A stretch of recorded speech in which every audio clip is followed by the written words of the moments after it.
Et yo, YouTube! Je devais faire une vidéo sur les meilleurs patins pour les tapis de souris en verre, mais je me suis dit que ce serait plus intéressant de vous parler de 5 références de patins que je conseille de manière générale. En fait, je peux très bien vous parler des patins lors de ma grosse vidéo qui rassemble les 7-8 tapis en verre que j'ai testés, et ça a même plus de sens de tout rassembler au même endroit. Ici, je vais vous présenter les 5 modèles de patins en PTFE que je trouve être les meilleurs en ce début de 2024. Je les conseille pour n'importe quelle souris et n'importe quel tapis en soi. Ce sera juste une question de préférence ensuite. Il faut savoir que j'ai certainement testé une vingtaine de patins différents, presque tout ce qui se fait en fait, et je vous avais d'ailleurs fait un guide complet sur eux l'année passée. Pour moi, le PTFE reste le meilleur choix en termes de constance. Et si vous recherchez encore en termes de préférence de glisse, en cherchant notamment votre tapis principal, eh bien restez là-dessus. Le verre, le saphir, le céramique et ce genre de choses ne va pas vous permettre de choisir un tapis en fonction des reviews, car ils ne réagissent pas forcément de la même manière en fonction de la surface et la texture du tapis. De plus, ils détruisent vraiment les tapis, vu qu'ils sont très durs et bien plus solides que du tissu. C'est donc le tapis qui va s'user très vite avec eux, alors que le PTFE, lui, va prendre une partie de l'usure en même temps. Je vous indiquerai bien sûr où acheter ces patins en description, et si tu aimes ce genre de vidéo, n'oublie pas de t'abonner à la chaîne, ainsi que laisser un petit pouce bleu au passage, ça fait toujours plaisir. Avant de vraiment commencer, n'oubliez pas que la glisse des patins est également influencée par leur taille, la façon dont ils sont courbés, ou encore la finition de leur bord. Comparer une marque avec des dots à une autre marque avec des gros patins, comme par exemple ceux de la G Pro Superlight, ça n'a aucun sens. La surface en contact sera bien plus importante d'un côté que de l'autre.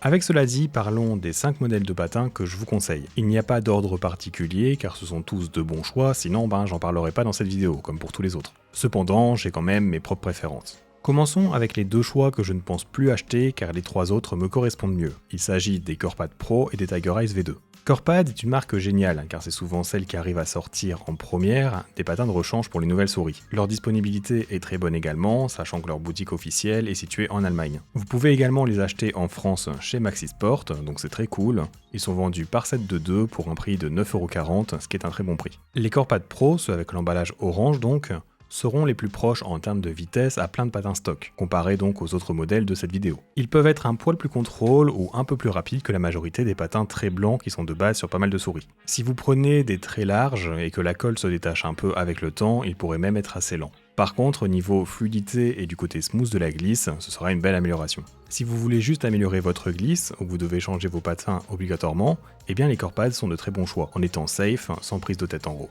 Ensuite, nous avons les Tiger Ice, qui sont donc les patins de la marque eSport Tiger. Ce sera eux le choix le plus rapide comparé à ces Corepad. Ils pourraient être un peu moins smooth cependant en fonction de la surface. La version 2 de ces patins est arrivée très fraîchement en France chez Maxisport à un prix de 9,90€ pour un seul set. On est donc sur quelque chose de 2 fois plus cher que les Corepad malheureusement. Je ne sais pas si la vitesse a vraiment changé entre la V1 et la V2, mais en tout cas, ils ont amélioré la colle qui va bien mieux rester sur la souris. Sur la V1, c'était un simple adhésif qui pouvait se décoller avec le temps, ça m'était arrivé sur des souris que j'utilisais plus trop. Et aussi, pour les dots, il y en a plusieurs de différentes tailles dans l'emballage pour être sûr de pouvoir les mettre où vous voulez. C'est peut-être la deuxième marque en termes de choix de modèle de souris, ce qui est donc une très bonne chose. Au vu de leur propriété de vitesse, c'est sûrement les patins que je vais recommander aux gens qui ont une sensibilité plutôt élevée et qui veulent donc moins de friction initiale. Avec cette version 2, les Tiger Ice sont aussi arrivés en couleur rose, et ceux-là sont plutôt optimisés pour des surfaces en verre, en étant un peu plus silencieux et peut-être plus durables sur eux. C'est d'ailleurs ces patins qui sont fournis avec leur tapis en verre, le Lotus Black,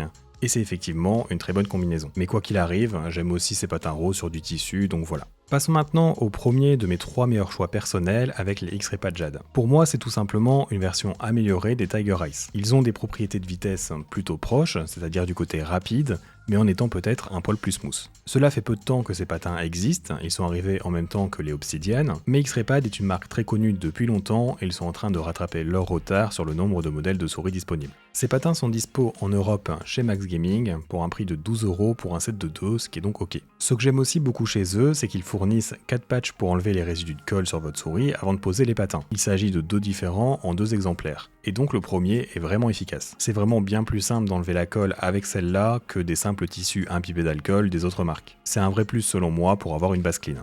Et finalement, passons sur les 2 modèles de ma marque préférée de patins, c'est-à-dire Ghost Glide, qui est une marque anglaise. Pour les Edge Runner, j'ai déjà une vidéo à leur propos, et c'est ceux que j'ai d'ailleurs mis sur ma souris principale. Ces patins sont faits différemment des autres, en poussant la glisse à se faire sur le milieu du patin au lieu des bords. Il y aura donc une petite période de break-in si vous les prenez en patin large, le temps donc que tout se lisse. Mais sur des dots, c'est très court. Avec cette caractéristique, ils permettent à la glisse d'être vraiment très smooth et très agréable sur beaucoup de tapis. Je les aime aussi beaucoup sur du vert, donc que du positif. En termes de vitesse, ils ont pour moi un parfait équilibre, se situant entre les Corepad Pro et les Tiger Ice, ou même donc X-Pad Jade. Du coup, en les mettant sur une souris ultra légère comme celle-ci, je n'aurai jamais en fait un tapis que je trouve trop rapide ou trop lent, tout simplement, ce qui est vraiment bien. Ils sont disponibles en précommande chez Maxisport depuis peu, suite à mes recommandations, et cela avec peu de différents modèles pour l'instant, mais personnellement, je me satisfais des dots. Malheureusement, ils sont à 12 € pour un seul set, ce qui est cher en comparaison aux autres. Les dots sont donc bien plus rentables, permettant de faire plusieurs souris. Et finalement, leur autre modèle, les Cyclones, qui ont la particularité d'être noirs, sont je trouve les meilleurs patins en PTFE pour du verre. Mais ça ne s'arrête pas là, car ils sont aussi excellents sur d'autres types de tapis.